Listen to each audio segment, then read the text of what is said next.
আসসালামু আলাইকুম ওয়া রাহমাতুল্লাহ। আলহামদুলিল্লাহি ওয়াহদা ওয়াসসালাতু ওয়াসসালামু আলা মান লা নাবিয়্যা বা'দা, আম্মা বা'দ। ফাআউযু বিল্লাহি মিনাশ শাইতানির রাজীম। সানু'আযিবুহুম মাররাতাইন সুম্মা ইউরাদ্দুনা ইলা আযাবিন আযীম। عن أبي موسى الأشعري رضي الله تعالى عنه قال قال رسول الله صلى الله عليه وسلم أطعموا الجائع وعودوا المريض وفكوا العاني رواه البخاري ومسلم। সম্মানিত উপস্থিত দিনী মুসলিম ভাই বোন, প্রশংসা আল্লাহর জন্য, শান্তি অবতীর্ণ হোক আল্লাহর রাসূলের উপর সাল্লাল্লাহু আলাইহি ওয়াসাল্লাম। আজকের দিনী বৈঠকে সংক্ষিপ্ত সময়ে বক্তব্যের বিষয় জানাজার সালাত। জানাজার সালাতের পূর্বের সংক্ষিপ্ত আলোচনা, অসুস্থ মানুষকে দেখতে যাওয়া এবং তার কিছু ফজিলত, সাথে সাথে প্রতিষ্ঠানটি একটি কওমি মাদ্রাসা মর্মে আপনাদের সাথে দানের কিছু জরুরি কথা। সম্মানিত দিনী ভাই বোন, রাত অনেক হয়েছে, আপনাদের ভালোবাসা অনেক, আমি সেটা বুঝতে পারি। যখনই আমি কোনো জায়গায় যাই তখন আপনারা খুব ভালোবাসা নিয়ে আবেগে বহু পুরুষ নারী উপস্থিত হন। আমি আপনাদের আবেগ ভালোবাসাকে আন্তরিকভাবে স্বাগতম, ধন্যবাদ জানাই। আন্তরিকভাবে আমি আপনাদের জন্য দোয়া করি, জাযাকুমুল্লাহ খায়র। আল্লাহ আপনাদেরকে এর উত্তম বিনিময় দান করুক এবং এইটাকে পরকালের পাথর হিসাবে গ্রহণ করুক। তিনি সর্বশক্তিমান, তিনি সব কিছু করতে পারেন, তিনি আজিজ পরাক্রমশালী, তিনি কাবি ক্ষমতাশীল, তিনি কাদির, সব কিছু করতে পারেন। মর্মে আমাদের পক্ষ থেকে তার দরবারে জোরালো দাবি, আল্লাহ তুমি আমাদের কবুল করো।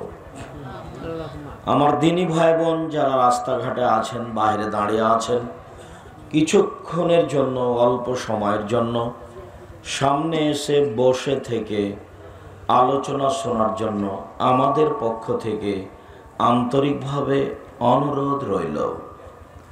দয়া করে কোনো জায়গাতে গল্প করে বসে সময় কাটাবেন না। আবারও বলছি, কোনো ঘরে, বাহিরে, দোকানপাটে সময় কাটাবেন না। আমাদের পক্ষ থেকে জোরালোভাবে আন্তরিক অনুরোধ।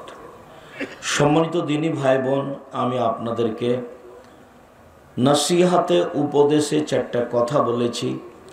তার একটা বলেছি 5 ওয়াক্ত সালাতের সাথে কোনো আপোষ নেই। আপোষ মনে কাল থেকে পড়ব, একটু পরে পড়ব, এরকম কোনো সুযোগ নেই। মানুষের জীবনে সবচেয়ে জরুরি কাজ 5 ওয়াক্ত সালাত। মানুষ হিসাবে মানুষের জীবনে পৃথিবীতে এর চেয়ে কোনো জরুরি কাজ নেই। মানুষের জীবনে দ্বিতীয় জরুরি কাজ হালাল রুজি। মানুষের জীবনে তৃতীয় জরুরি কাজ কোরআন তেলাওয়াত। অল্প হলেও এই কথা বলে নামতে নামতে আমি নিচে নেমে বলেছি, অন্তত সূরা ইখলাস 3 বার পড়বেন 24 ঘন্টায়, মাগরিবের পরে, ফজরের পরে, বলে অন্তত নিজেকে বাঁচান। এই বলে যে আমি কোরআন মাজিদ পড়ি, আর এমনি পড়েন। আমি আপনাকে অনুরোধ জানিয়েছি যে রাত্রি 10টায় ঘুমিয়ে যাবেন। একবারে শক্তভাবে পরিকল্পনা রাখবেন, রাত্রি 10টায় ঘুমিয়ে যাব। মাগরিবের পরে খাবেন, এশার সালাত আদায় করে এসে ঘুমিয়ে যাবেন। তাহলে আপনি রাত 1টা, 2টা, 3টায়, 4টায় উঠতে পারবেন। উঠে একটু আকাশের দিকে লক্ষ্য করে সূরা আল ইমরানের শেষ রুকুর প্রথম 5 আয়াত, অন্যথায় লা ইলাহা ইল্লাল্লাহু ওয়াহদাহু লা শারীকা লাহু লাহুল মুলকু ওয়া লাহুল হামদু ওয়া হুয়া আলা কুল্লি শাইইন কাদির ওয়া সুবহানাল্লাহি ওয়া আলহামদুলিল্লাহি ওয়া লা ইলাহা ইল্লাল্লাহু আল্লাহু আকবার। রব্বিক ফিরলি রব্বিক ফিরি লা হাওলা ওয়ালা কুওয়াতা ইল্লা বিল্লাহ রব্বিক ফিরলি। এটুকু বলেন, আল্লাহর নবী বলছেন আপনার অতীতের সব পাপ ক্ষমা হয়ে যাবে। অজু করে 2 রাকাত সালাত আদায় করেন, রাতে 10টা আয়াত পড়েন, অন্তত 10টা আয়াত। আল্লাহর নবী বলছেন যে পৃথিবীর যারা বড় বড় ভালো মানুষ, যাদের জন্য জান্নাত প্রতীক্ষমান রয়েছে, নবী, রাসূল, সোহদা, সিদ্দিক, সালেহ, ওদের একটা তালিকা আছে। আপনি যদি রাতে 2 রাকাত সালাত আদায় করে 10টা আয়াত পড়তে পারেন, তাহলে আপনার নামটা ওই তালিকায় লিখে দেওয়া হবে। এ কথা মুহাম্মদ সাল্লাল্লাহু আলাইহি সাল্লাম বলেন, মর্মে আমি 3 কোরআন মাজিদ তেলাওয়াত করতে অনুরোধ জানিয়েছি। চতুর্থ নসিহত বলেছি, 2 জন যেখানে বসে আছে সেখানে বসবেন না। এক কথায় জীবনে আড্ডা পিটবেন না। 2 জন আছে, ওখানে আপনার প্রয়োজন আছে, কথা বলে আপনি চলে যান। মানুষের সাথে বসে, দোকানপাটে বসে গল্প গুজব করে নিজেকে ধ্বংস করিয়েন না। এই 4টা নসিহত জরুরিভাবে মেনে চলার জন্য অনুরোধ রইল। সম্মানিত দিনী ভাই বোন, আমি আপনাদেরকে অনুরোধ জানিয়েছি বহুদিন থেকে যে এই বালিয়াদিঘি এই মাদ্রাসা, কওমি মাদ্রাসা, বেসরকারি মাদ্রাসা, এই মাদ্রাসায় যখন আসবেন বক্তব্য শোনার জন্য, আমি আব্দুর রাজ্জাক বিন ইউসুফ আপনার সাথে থাকি আর না থাকি, আসতে পারি আর না পারি, খালি হাতে আসবেন না। 200, 500, 2000, 1000, 50, 10 টাকা, 20 টাকা সাথে নিয়ে আসবেন। আন্তরিকভাবে অনুরোধ থাকছে, বহুদিন থেকে বলছি। এইখানে একটা কথা বলেছি, মনে রাখবেন, ইবাদতের জগতে সবচেয়ে শক্তিশালী ইবাদত, ক্ষমতাধর ইবাদত হলো দান। দান একটা ইবাদত।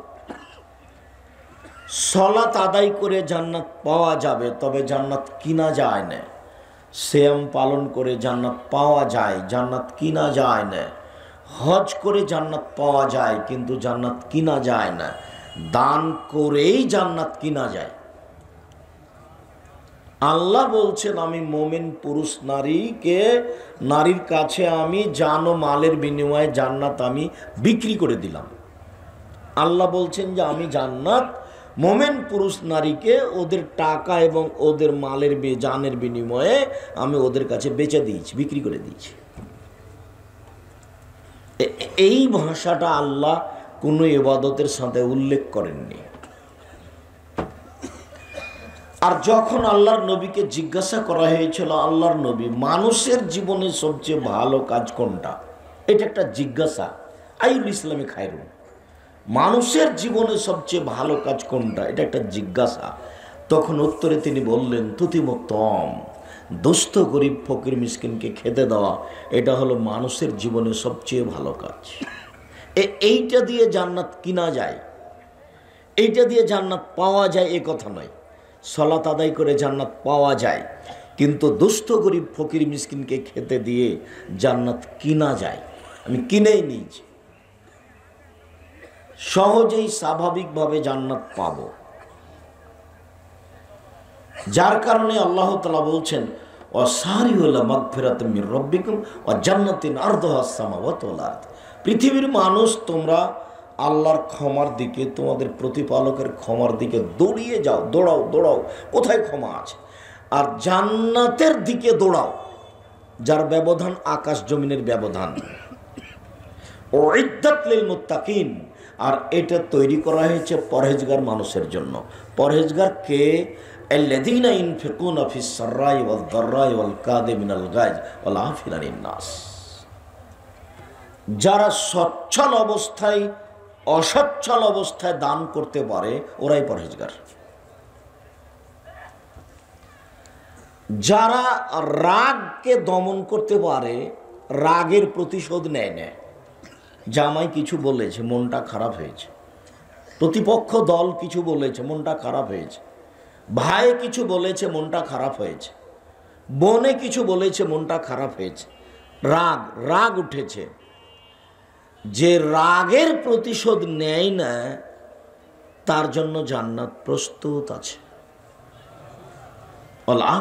নাস, আর যে মানুষকে মাফ করতে পারে, আচ্ছা ভুল করেছে মাফ করে দিলাম, আচ্ছা অন্যায় করেছে মাফ করে দিলাম। মাঝে মধ্যে ছাত্রদের সাথে আজকেও বলছিলাম বুখারী পড়াতে পড়াতে যে ধৈর্য কি জিনিস গো, ধৈর্য তো আমি বুঝতে পারলাম না। আল্লাহ তো বলছেন ধৈর্যের কথা বহু জায়গাতে, কোরআন মাজিদও এসেছে, হাদিসও এসেছে। তো যখন ছাত্ররা কিছু অন্যায় ক্ষতি করে তখন তো আমি ক্ষেপে কিছু বলি, পিটাইও। আবার যারা জামিয়া সালাফির বিরোধিতা করাটা দেখে আমার মনে হয় যে এত শক্তভাবে জামিয়া সালাফির বিরোধিতা করছে যে মনে হচ্ছে ও জান্নাত পাবে, সেই জন্য কাজ করছে। ওর বিরোধিতা দেখে আমাকে এমন মনে হয়। তো তখন কিছু বলি, তারপরে বলছে আচ্ছা যে আমি যে কিছু বললাম তাহলে এটা কি ধৈর্যের পরিচয় হলো? আসলেই কি ধৈর্য শব্দ, না ধৈর্যের বাস্তবতা কিছু আছে? অনেক সময় এই জায়গাতে নিজেকে আমি খুঁজে পাই না। এরপরে আমি অনুরোধ জানাই সম্মানিত দিনী ভাই বোন, আপনারা দান করেই জান্নাত কেনার চেষ্টা করেন, এ কথা আল্লাহ তাআলা বলেন, এ কথা মুহাম্মদ সাল্লাল্লাহু আলাইহি সাল্লাম বলেন। মর্মে আপনাদেরকে রাসূল সাল্লাল্লাহু আলাইহি সাল্লামের ওই হাদিসটির প্রতি আমল করার জন্য অনুরোধ জানাচ্ছি। আদম সন্তান যখন সকাল করে, পৃথিবীতে যখন যেখানে সকাল হয়, আদম সন্তান যখন সকাল করে, পৃথিবীতে যখন যেখানে সকাল হয়, তখন আকাশ থেকে দুইজন ফেরেশতা সেখানে নেমে আসে। নেমে এসে একজন বলে আল্লাহুম্মা আতি লিকুল্লি মুনফিকিন খালাফা, আল্লাহ যে যতটুকু দান করলো তুমি তার ততটুকু পূর্ণ করে দাও। অপরজন বলে আল্লাহুম্মা আতি লিকুল্লি মুমসিকিন তালাফা, আল্লাহ যে যতটুকু দান করলো না তুমি তার ততটুকু ক্ষতি করে দাও।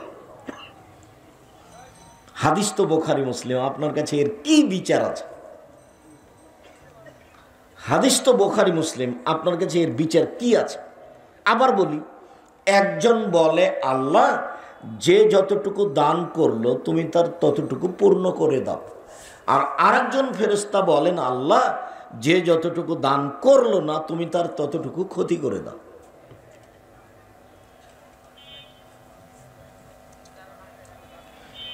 কোনো সময়ই দান করা জিনিসটাকে ছোট চোখে দেখবেন না। আর বহুদিন থেকে বলে আসছি, বাড়ি থেকে বের হওয়ার সময় খুচরা টাকা ছাড়া বের হবেন না, এটা জরুরি মনে করবেন নিজের জন্য। ফকির সামনে আসলে ওকে মাফ করুন এই কথা বলবেন না, 5 টাকা দেন, 10 টাকা দেন। যখনই বাড়ি থেকে বের হবেন ওই প্রস্তুতি নিয়ে বের হবেন। কতদিন থেকে বলছি ছেলে যে তুমি তোমার মাকে বলে দিও, কতদিন থেকে আপনাকে আমি বলছি আপনি আপনার স্ত্রীকে বলে রাখবেন, স্ত্রীর সাথে সমন্বয়ে সংসার করিয়েন। 1 কেজি বেগুন কিনলো, স্ত্রীর সাথে পরামর্শ করে কিনতে হবে। না পরামর্শ করে যদি কিনে নিয়ে আসেন তা আগে থেকে বেগুন ছিল, আবার নিয়ে এসেছে, তখন এটা পচে যাবে, নষ্ট হবে। দুজনের সমন্বয়ে পরামর্শ করে সংসার করবেন, তাকে সংসারে পরামর্শের সাথে নিবেন। বুদ্ধি কম বলে তার সাথে এড়িয়ে চলিয়েন না। সম্মানিত দিনী ভাই বোন, আমি আপনাকে এই মাদ্রাসায় আন্তরিকভাবে আল্লাহকে সন্তুষ্ট করার জন্য দান করার ব্যাপারে অনুরোধ জানাচ্ছি। সর্বদা, আজকাল, সবসময়।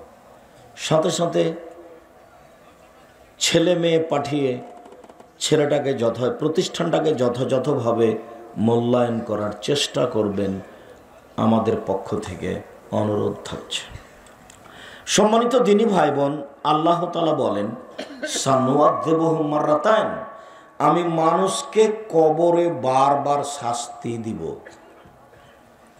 সুম্মা ইউরাদ্দুনা ইলা আযাবিন আযীম, এরপর ওদেরকে বড় থেকে বড় শাস্তির দিকে নিয়ে যাওয়া হবে। কবর যত কঠিন, কিয়ামত তার চেয়ে অনেক বেশি কঠিন। কিয়ামত যত কঠিন, জাহান্নাম তার চেয়ে অনেক অনেক অনেক বেশি কঠিন। আমি মানুষকে কবরে বারবার সকাল সন্ধ্যা শাস্তি দিব, এরপরে ওদেরকে আবারও এর চেয়ে বড় শাস্তির দিকে নিয়ে যাওয়া হবে, সেটা জাহান্নাম। কবর যত কঠিন, কিয়ামত তার চেয়ে অনেক বেশি কঠিন। কিয়ামত যত কঠিন, জাহান্নাম তার চেয়ে অনেক অনেক অনেক বেশি কঠিন। আল্লাহর নবী বলছেন যে একটু খেজুরের ছালের সমান হলেও দান করে নিজেকে জাহান্নাম থেকে বাঁচাও। আবু সাঈদ খুদরি রাদিয়াল্লাহু তাআলা আনহু বলেন, খারাজা রাসূলুল্লাহ সাল্লাল্লাহু আলাইহি ওয়াসাল্লাম ফিতরিনা ওয়া ইলাল মুসাল্লা। ঈদুল আজহাতে অথবা ঈদুল ফিতরে আল্লাহর নবী ঈদের মাঠে গেলেন, সেটা কুরবানির ঈদ হোক আর রোজা ঈদ হোক, আল্লাহর নবী ঈদের মাঠে গেলেন। সুম্মা মাররা আলান নিসায়ে, তারপর পুরুষদের সামনে বক্তব্য শেষ করে মহিলাদের সামনে আসলেন। তখন তো আর মাইক ছিল না, পৃথক পৃথক এসে কথা বলা লাগতো। তখন মহিলাদের সামনে এসে বলছেন, ইয়া মাশারান নিসায়ে তাসাদ্দাকনা ফাইন্নী উরিতুকুন্না আকসার আহলিন নার। মহিলারা শোনো, তোমরা দান করো, আমি তোমাদেরকে বেশিরভাগ জাহান্নামে দেখছি। জাহান্নাম বলতে নারী আর নারী, জাহান্নাম বলতে নারী আর নারী। তো তোমরা জাহান্নাম থেকে বাঁচার জন্য দান করো। তাহলে জাহান্নাম থেকে বাঁচার একটা বড় মাধ্যম হলো দান। ঈদের সলাত তো আদায় করতে এসেছেন, সলাত আদায় করে তো জান্নাত হয়। 5 ওয়াক্ত সলাত আদায় করলে তো সব পাপ ক্ষমা, অজু করলেই তো সব পাপ ক্ষমা, তো জান্নাত তো হবে। তো জাহান্নাম থেকে বাঁচার একটা মাধ্যম দান। তাহলে নবী বলছেন, আমি তোমাদেরকে বেশিরভাগ জাহান্নামে দেখছি, তোমরা দান করে নিজেকে জাহান্নাম থেকে বাঁচাও। দান করে নিজেকে জাহান্নাম থেকে বাঁচানো যায়। যে টাকা পয়সা ইনকাম করছেন সেখান থেকে চিরদিনের জন্য একবারে জরুরিভাবে কিছু দানের জন্য রেখে দিবেন।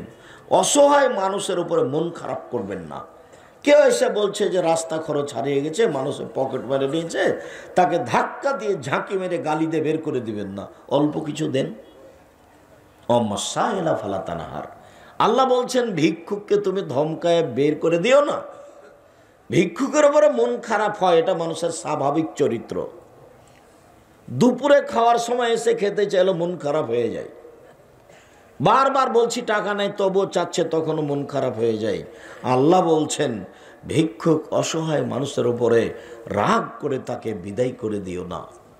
সময় যেহেতু বেশি দিন নয়, অল্প কয়দিন বাঁচতে এসে ফকির মিসকিনকে অপমান করে, দলীয় দাপট দেখিয়ে মানুষকে খাটো করে 2 দিন বেঁচে থাকার জন্য চেষ্টা করিয়েন না। আমার আন্তরিকভাবে অনুরোধ, আমি আপনাদের অনেক কাছের মানুষ। যেহেতু বগুড়া জেলাতেই আমার বক্তব্য শুরু হয়, যেহেতু এতদা অঞ্চলে হয়, বীরকুষ্টিয়া মাদ্রাসাতেই হয়, এইসব প্রতিষ্ঠানেই হয়, ঈদের খুতবা দেওয়াটা এখানেই শুরু হয়েছে। আমি তো আসলে কোনোদিন কোথাকার ইমামও নই, আর আমি কোনোদিন কারো অধীনে ইমামতি করে কোনো রুজি ইনকাম করেছি এ কথাও নয়। এরপরেও এখানে আসি, চাপ দিয়ে নিয়ে আসা হয়।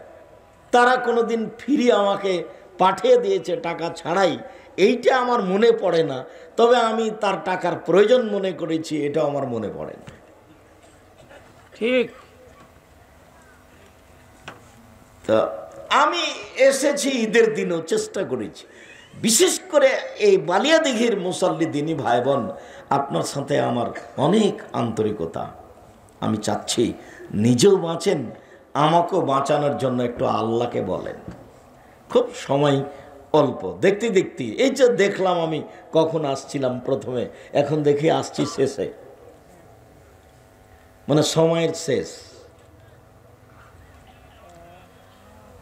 বীরকুষ্টিয়া মাদ্রাসাতে যখন বক্তব্য শেষ হয়ে গেল, 92-90 তখন মোহাম্মদ আলী মাস্টার টেকুরগাড়ি, তোজাম্মেল মোল্লা সভাপতি, না উনিও আছেন কিন্তু সভাপতি হচ্ছেন মাস্টার সাহেব। উনি বলছেন যে 47 বছর পরে আমি বক্তব্য শুনলাম, শুধু হাদিস পড়ে অনুবাদ করে যে বক্তব্য হয় তা আমি 47 বছর আগে শুনেছিলাম মৌলানা আবদুল্লাহ সালেককুড়ির। দিনাজপুরে আবদুল্লাহ সালেককুড়ি একজন মৌলানা ছিলেন, উনি শুধু হাদিস পড়ে বক্তব্য করতেন। তো আমার বক্তব্য শেষ হলে উনি এই মন্তব্যটা করেন। মনে হচ্ছে যে আজকেরই কথা, 30 বছর আগের কথা। সম্মানিত দিনী ভাই বোন, আপনাদের ভালোবাসাকে আমি আল্লাহ কবুল করুক এ কথা আমি আল্লাহকে বারবার বলি। প্রতিষ্ঠানটার প্রতি ভালো নজর দিবেন। আবু মুসা আশআরী রাদিয়াল্লাহু তাআলা আনহু বলেন, রাসূল সাল্লাল্লাহু আলাইহি ওয়াসাল্লাম বলেছেন, পৃথিবীর মানুষ তোমাদের জন্য 3টা কাজ জরুরি। 1, আতএমুল জায়া, দুস্থ গরিব ফকির মিসকিনকে খেতে দাও, এটা আদেশ। 2, উদুল মারিজা, অসুস্থ মানুষকে দেখতে যাও। 3, ফুকুলানি, যারা বন্দি জেল হাজতে ওদেরকে জেল থেকে বের করার চেষ্টা করো। হাদিস বুখারী মুসলিম, 3টে আদেশ আছে। 1450 বছর থেকে হাদিস গ্রন্থে পড়ে আছে। কে বলবে জাতির সামনে? গল্প দিয়েই তো বক্তব্য চলছে, থুথির জোরে, মুখের জোরে, দাপটে বক্তব্য চলছে দেশে। আর কোরআন হাদিসের বিদ্যা লাগে না, বলতে পারলেই হয়। এক আজীব জগৎ। আমি এর কোনো মাথার শেষ বুঝতে পারলাম না। এমনিতে দুনিয়া থেকে চলে যেতে হবে, এটা আমার মনে বলছে। যারা বক্তব্য শুনছে তারাও কোনোদিন প্রয়োজন মনে করেনি যে একেবারে চূড়ান্ত যেটা সঠিক হক সেটা শুনতে হবে। শুধু তারা ব্যক্তি দেখেছে আর কেমন বলতে পারে এটা দেখেছে, বাপের বেটা আছে বলতে পারে, এটাই দেখেছে। পৃথিবীর মানুষ দুস্থ গরিব ফকির মিসকিন অসহায় মানুষকে খেতে দাও, এটা আদেশ। 2, অসুস্থ মানুষকে দেখতে যাও। 3, যারা জেল হাজতে বন্দি আছে, 20-30 বছর থেকে বগুড়া জেলে আছে, ও নিজেও জানে না আমি কেন জেলে, জজও জানে না ঘটনা কি, উকিলও জানে না ঘটনা কি, দলীয় দাপটে যেভাবে সাজানো হয়েছে সেভাবেই জেল হয়ে গেছে। সাক্ষী বলেছে আমি 2 চোখে মারতে দেখেছি, অথচ ছিলই না। রাসূল সাল্লাল্লাহু আলাইহি ওয়াসাল্লাম বলছেন পৃথিবীতে 3টা পাপ সবচেয়ে বড়। জেনা মহাপাপ, তবে সিরিয়ালে এখানে আসতে পারেনি। জেনা মহাপাপ, চুরি মহাপাপ, ডাকাতি মহাপাপ, সুদ খাওয়া মহাপাপ, মানুষকে অপমান করা মহাপাপ, তবে সিরিয়ালেও আসতে পারেনি। 1 নম্বর সিরিয়াল হলো শিরক করা মহাপাপ। 2 নম্বরে হলো বাপ মাকে না মানা মহাপাপ। 3 নম্বরে হলো মিথ্যা সাক্ষী মহাপাপ। মিথ্যা সাক্ষী 3 নম্বরে অবস্থান করে। মিথ্যা সাক্ষী দিয়ে 30 বছর থেকে জেলে আছে, ও নিজেও জানে না আমি কেন জেলে। জজ জানে না ঘটনা কি, যেভাবে সামনে পেশ হয়েছে সেভাবে রায় দিয়ে দিয়েছে। উকিলও জানে না ঘটনা কি, ওকে যেভাবে সাজাতে বলেছে লিখতে, টাকা দিয়েছে উকিলকে, উকিল লিখে দিয়েছে।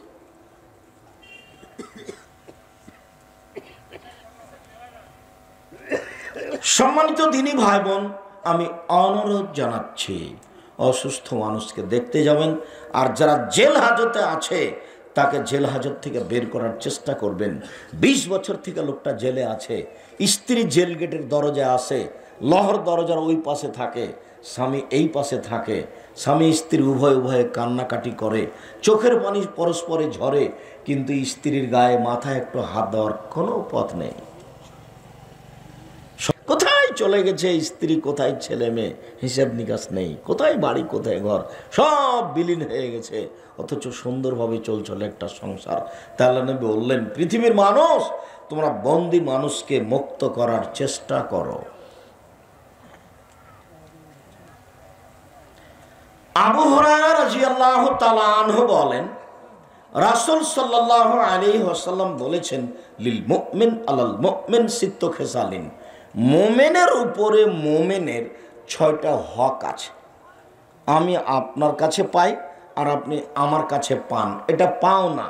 হক মানে অধিকার, হক মানে অধিকার। আমার বাপ মারা গেছে, জমির আমি ভাগ পাবো, এটা আমার অধিকার। আমার বোন ভাগ পাবে, এটা অধিকার। বগুড়া জেলা বলে আমি নিন্দা করিনি, তবে কোনো সময় বোনের জমি 2 দিন ভোগ করে খাবেন, এটা মনে করিয়েন না। আর জমি দিয়ে দিলে সম্পর্ক ছিন্ন হয়ে গেল, এটা মনে করা অপরাধ। 3 শ্রেণীর মানুষের দোয়া কবুল হয় না। তার 1 শ্রেণীর মানুষ কেউ যদি পাপের দোয়া করে, আল্লাহ আমি জেনা করছি, কেউ যেন না দেখে, এটা একটা দোয়া, এটা কবুল হবে না। 2, আত্মীয়তার সম্পর্ক ছিন্ন করার জন্য দোয়া, আমার বোন যেন আমার কাছে জমি জায়গা না চায়, ও যেন না আসে, এইরকম কথা আল্লাহর দরবারে কবুল হবে না। 3, দোয়া করে তাড়াহুড়া করলে, কতদিন করছি, 6 মাস করলাম, 1 মাস করলাম, করতে আছি, কই কবুল হয় না, এরকম তাড়াহুড়া করলে দোয়া কবুল হবে না। হ্যাঁ বাচ্চা,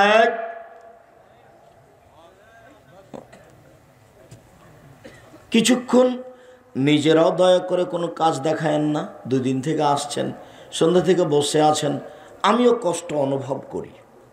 আর আমি আব্দুল্লাহ বিন ফজল রাহিমাহুল্লাহ নই যে ঘন্টার ঘন্টা বক্তব্য সকাল পর্যন্ত দিব। আমার একটা পর্যায়ে কিছু হাদিস মুখস্থ থাকে, কোরআন এবং হাদিসগুলো শেষ হয়ে গেলে আমার ওই আলোচনাটা শেষ হয়ে যায়। আর আপনাদের অনেক দোয়া, আল্লাহর অশেষ দয়া, আমি ঘন্টার ঘন্টা হাদিস অনুবাদ করতে পারি আলহামদুলিল্লাহ। সাধারণত হাদিস আগে পিছিয়ে হয় না, একটা বাক্য, একটা বড় হাদিস 1 ঘন্টা লাগবে অনুবাদ করতে, ওই করতেই থাকলে আগে পিছিয়ে হয় না, ওইভাবেই চলছে সিরিয়াল। আপনাদের অনেক দোয়া আল্লাহর নিকটে, যার কারণে আপনাদের সামনে আমি কোরআন হাদিসের কথা বলে থাকি। আল্লাহকে বলছি, আমরা মানুষ, কোনো জায়গাতে ভুল ত্রুটি থাকলে তুমি মাফ করো আর আমাদেরকে কবুল করো, আর আমাদের কথা মানুষকে মেনে নেওয়ার মতো তৌফিক দান করো, সুযোগ করে দাও। আর আপনাকে আমি বহুদিন থেকে বলে আসছি, আল্লাহর কসম, আমি 32 বছরে কোনোদিন অপ্রয়োজনীয় কথা বলিনি। এই 32 বছরে আমি কোনোদিন কেসা কাহিনী বলিনি।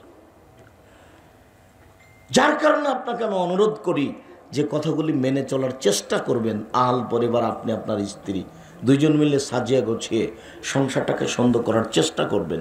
ছেলে মেয়েকে শক্ত নজরে দেখার চেষ্টা করবেন। সেদিন কোথায় ছিলাম জানো, গ্রামটার নাম কি, ফুলকোট।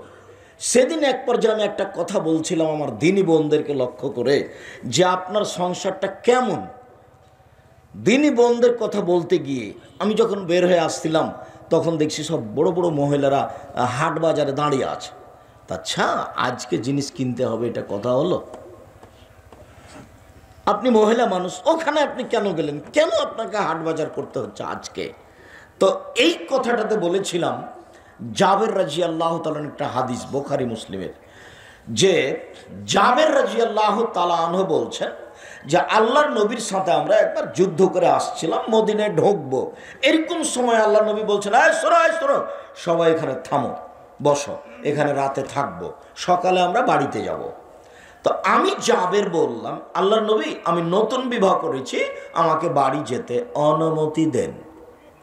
তখন আল্লাহ রসুল বলছেন, ও নতুন বিবাহ করেছ, বিক্রানাম সাইয়্যিবা, তুমি কুমারী মেয়ে বিবাহ করেছ না তালাক প্রাপ্তা মেয়ে বিবাহ করেছ?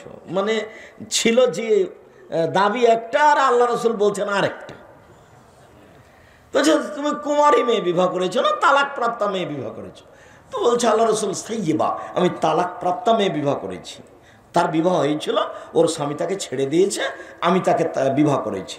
তখন আল্লাহ রসুল আবার বলছেন, আরে হাল্লা বিক্রাম তোলায়বকা, তুমি কুমারী মেয়ে কেন বিবাহ করলে না? তুমি তার সাথে খেলতে, ও তোমার সাথে খেলতো।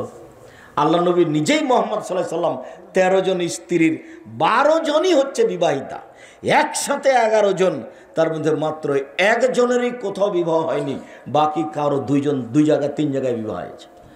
খাদিজা রাদিয়াল্লাহু তাআলা নিজে এটা 3 নম্বর বিবাহ।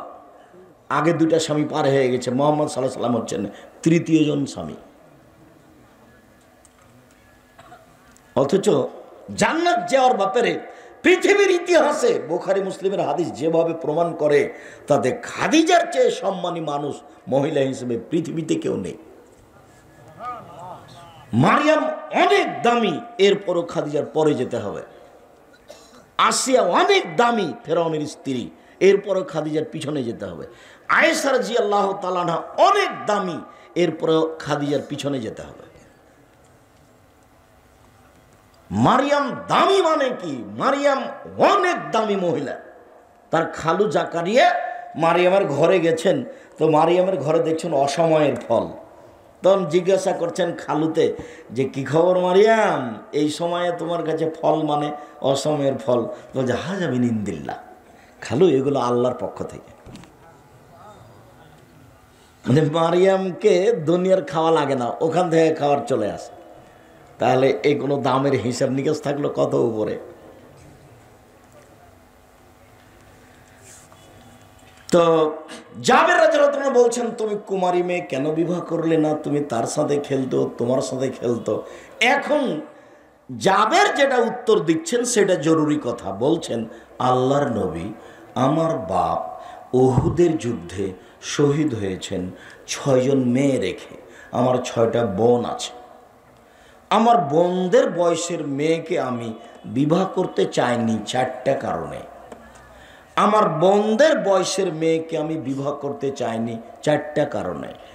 এক, না, আমার স্ত্রী যেন আমার বোনদেরকে শিষ্টাচার দিতে পারে।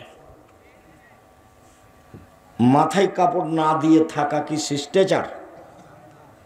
নগ্ন পোশাকে ঘোরা কি শিষ্টাচার? ঢং ঢং করে মেয়ে হাটে বাজারে চলে যাবে জিনিস কিনতে, এটা কি শিষ্টাচার? তাহলে বুঝতে হবে তার মা নেই, আর না হলে তার মা শিষ্টাচার জানে না।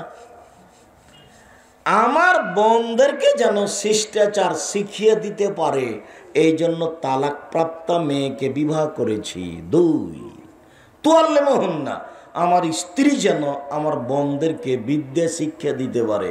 জোহরের সলাত, আসরের সলাত, মাগরিবের সলাত, পেশাব পায়খানার দোয়া, ঘুমানোর দোয়া, বাড়িতে ঢোকার জন্য সালাম, বের হওয়ার জন্য সালাম, প্রত্যেকটা নিয়ম কানুন শরীয়তের জন্য আমার স্ত্রী আমার বোনদেরকে শিখিয়ে দিতে পারে। সেই জন্য আমি তালাকপ্রাপ্তা মেয়ে বিবাহ করেছি।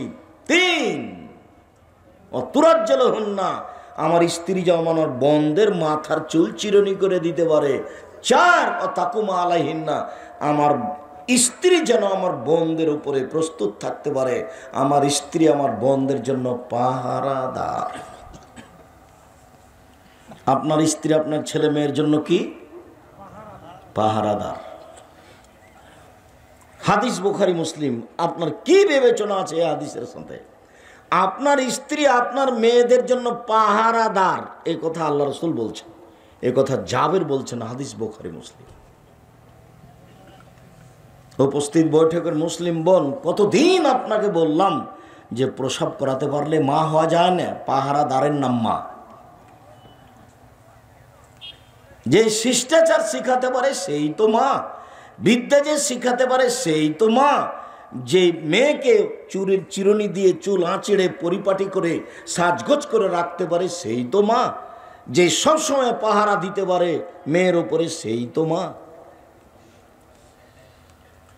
মনে থাকবে না মনে হয়? 1, শিষ্টাচার শিখিয়ে দিবে মায়ে। 2, বিদ্যা শিখিয়ে দিবে। 3, মাথার চুল চিরুনি করে দিবে। 4, সব সময় পাহারা দিবে। মনে থাকবে না মনে হয়? মুসলমানের উপরে মুসলমানের হক 6টি। 1,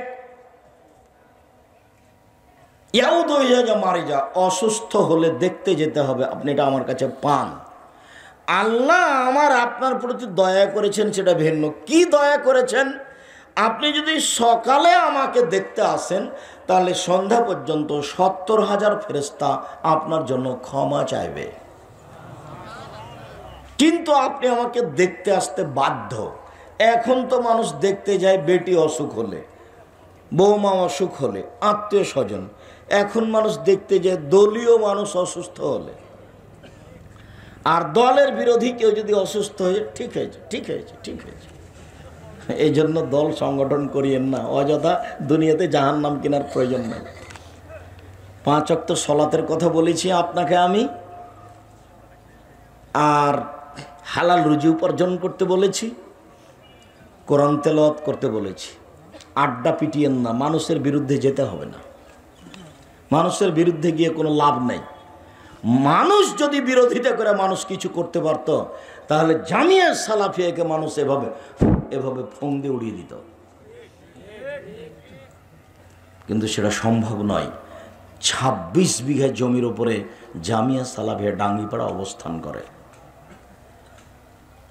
রূপগঞ্জ নারায়ণগঞ্জ জামিয়া সালাফে 51 বিঘা জমির উপরে অবস্থান করে। 18 বিঘা জমির উপরে দিনাজপুর জামিয়া সালাফে অবস্থান করে। প্রায় 4000 ছেলে মেয়ে পড়াশোনা করে। 250 জন শিক্ষক শিক্ষিকা কর্মচারী আছে, যাদের প্রতি মাসে বেতন লাগে 30 লক্ষ। দেশের বিদেশের শিক্ষক আছে, বিদেশি শিক্ষকদের এক একজনের মাসিক বেতন আছে 60-65 হাজার। যাতায়াত সব কিছু খরচ মিলে প্রায় 80,000 টাকা খরচ আছে তাদের পিছনে। কিভাবে হয় তা আমি নিজেই বুঝি না, তা আপনাকে আমি কি দিয়ে বুঝাবো? আমি আপনাকে দোয়া করতে বলেছি যে জামিয়া সালাফিকে কবুল করো, এছাড়া আমি আপনার কাছে জোরালো কোনো দাবি রাখি না। আমি শেষে বলেছি, পতিতালয়ের মহিলা যদি কুকুরকে পানি পান করে জান্নাত পেতে পারে, তাহলে জামিয়া সালাফিয়াতে যদি মানুষ 10 টাকা দান করে, তাহলে জান্নাত পাবে ইনশাল্লাহ। এদেশের সেটাই জামিয়া সালাফিয়া, যেখানে কোনো দল নেই, যেখানে কোনো শিরক নাই, যেখানে কোনো বিদআত নাই, যেখানে গেলে কাউকে নামানো লাগে না, কাউকে উঠানো লাগে না, কারো বদনাম করা লাগে না, কাউকে এভাবে উঁচু করা লাগে না, কাউকে এভাবে নিচু করা লাগে না। আপনি যান জামিয়া সালাফিয়াতে বক্তব্য দিন, একবার আমার নাম নেওয়া লাগবে না। আপনি গেছেন, মানুষকে হেদায়েতি কথা বলবেন, সালাম দিয়ে চলে আসবেন। 22-23 ডিসেম্বর যাবেন জামিয়া সালাফিয়া ডাঙ্গিপাড়া পবা রাজশাহী। 22-23 ডিসেম্বর দেশ বিদেশের যারা শীর্ষস্থানীয় বড় বড় আলেম তারাই থাকবে। কণ্ঠের ঢং দেখিয়ে আপনাকে পরিবর্তন করতে আমি কোনোদিন চাইনি, প্রতিষ্ঠান দিয়েও চাই না। আমার দাবি, মুখে কলমে মিডিয়া আমি দিন প্রচার করব। মিডিয়া দেখতে পাচ্ছেন, মিডিয়াতে কথা বলছি, কলম মাসিকা লিতে পত্রিকা বই পুস্তক, আর এই যে মুখে বলছি। সম্মানিত দিনী ভাই বোন, অসুস্থ হলে দেখতে যাবেন। 2, ইয়াসাদু জামাতা, কেউ মারা গেলে তার জানাজায় যাবেন। জানাজায় গিয়ে যদি মাটি দেওয়া পর্যন্ত থাকেন, তাহলে 2 কেরাত নেকি হবে। আর জানাজা পড়েই যদি চলে আসেন, তাহলে 1 কেরাত নেকি হবে। 1 কেরাত সমান হল ওহুদ পাহাড়ের সমান। ওহুদ পাহাড় হলো 4 কিলোমিটার প্রশস্ত, 8 কিলোমিটার লম্বা। নিচে কত আছে তা মানুষ জানে না। তাহলে আমি জানাজায় গেলে কত নেকি পেলাম, এটাও হিসাবের বাইরে চলে গেল। এটা আল্লাহর দয়া, কিন্তু আমাকে যেতে হবে, এটা বাধ্য। মাইকিং করা হারাম। অমুক ব্যক্তি তার নিজ বাসভবনে রাত 3টার সময় ইন্তেকাল করিয়েছে, তার জানাজা বিকাল 3টায় অনুষ্ঠিত হবে, আপনারা দলে দলে উপস্থিত হইয়া সব শিষ্য হবের ভাগিদারে না। একবার নগদ মিথ্যা কথা। জাহেলিয়াতের যুগে চিৎকার করে মানুষের মরণের খবর বলা হতো, সেই জন্য আল্লাহ রাসূল এটা নাকচ করে দিয়েছেন। জাহেলিয়াত, মানুষ মারা গেলে জানাজায় যেতে হবে। 3, ইজুবে যা দাওয়া, মানুষ দাওয়াত দিলে দাওয়াত খেতে যেতে হবে। এটা একটা জরুরি অংশ। দাওয়াত দিয়েছে, চলেন দাওয়াত খেতে যাই। দাওয়াত খেতে গিয়ে যদি দেখেন শিরক বেদাত হচ্ছে, বাজনা গান চলছে, তাহলে ফিরে আসতে হবে। ফিরে আসাও জরুরি। রাসূল সাল্লাল্লাহু আলাইহি সাল্লামের বাড়ি থেকে জিবরাইল ফিরে গেছেন, ভুলে গেলেন। ওই যে একদিন আল্লাহর নবী সকালে খুব চিন্তিত হয়ে বসে আছে। তো উম্মু সালমা বলছেন রাদিয়াল্লাহু তাআলা, আচ্ছা আল্লাহর নবী, আপনি চিন্তিত কেন? ঘটনা কি? আরে জিবরাইল তো রাতে আমার কাছে আসতে চেয়েছিলেন, তিনি আসলেন না। কি যে হলো আমি বুঝতে পারলাম না, কেন আসলেন না, তা আমি খুব চিন্তিত, কি হলো? তো এখন উঠেই তার চোখের নিচে একটা কুকুরের বাচ্চা ছিল। তিনি কুকুরের বাচ্চাটাকে বাইরে করে ফেলে দিলেন, দিয়ে ওখানে নিজে হাতে পানি ছিটিয়ে দিলেন। জিবরাইল চলে এসেছে। তো আল্লাহ নবী বললেন, আপনি যে আমার সাথে ওয়াদা করেছিলেন রাতে আসবেন, আসেন নিজে।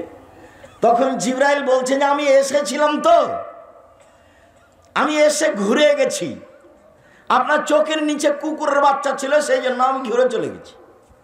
যেই ঘরে কুকুর থাকে, ছবি মূর্তি থাকে, আমরা সেই ঘরে প্রবেশ করি না।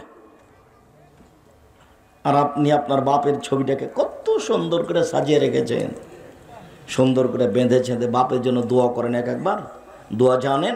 হ্যাঁ ছেলে, দোয়া জানো? আল্লাহ মাগফির লাবি ওয়ারফা দারজাতাহু বিল মাহদিন ওয়াফসালাহু ফি কবরি ওয়া নাব্বির লাহু ফিহি। আল্লাহ, তুমি আমার বাপকে ক্ষমা করো, তাকে উচ্চ মর্যাদা দান করো, তুমি তার কবরকে প্রশস্ত করো, তুমি তার কবরকে আলোকিত করো। এটা বেটার দোয়া বাপের জন্য। কিছুই যদি না পারেন তো রব্বির হামহুমা কামা রাব্বায়ানি সাগীরা, এটা তো এটাও বলার জন্য একটা পরামর্শ দেওয়া আছে সালাতে সালাম ফেরার পূর্বে। পরামর্শ মনে নাই মনে হয়, কিন্তু আমল করতে পারি না, মাঝে ভুলেই যাই। খালি অনেকেই পারেন, তা দেখা যাচ্ছে, তা আসলে মনে থাকে না।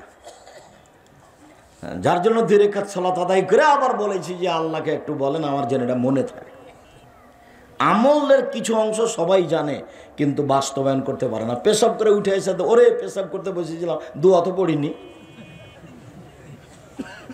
পেশাব পায়খানা খরচ করে, পানি খরচ করার পরে এসে দেখছে তো আমি তো দোয়া পড়িনি, তখনই পড়ে নিয়েন, উঠে চলে এসেছেন। তবু মানে অভ্যাসে তাকে আনতেই হবে।